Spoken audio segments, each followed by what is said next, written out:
обращается житель города Ленска. Занимаюсь грузоперевозками. Ленск Мирный в основном. Вожу продукты, в том числе яйца, на Ленск, совхоза Нового. И вот по такой дороге, уже совсем невыносимо ездить.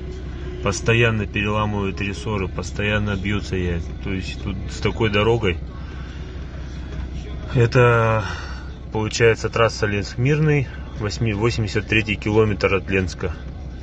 Взяли подряд опять те же самые подрядчики, что брали от 120-го, от 113 до 138, 25 километров брали они. И вот сейчас им дали тоже с 75 по 89 участок.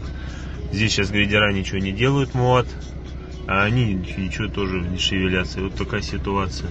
Пошла уже земля. Все знаете, наверное, уже прекрасно. Куча видео уже.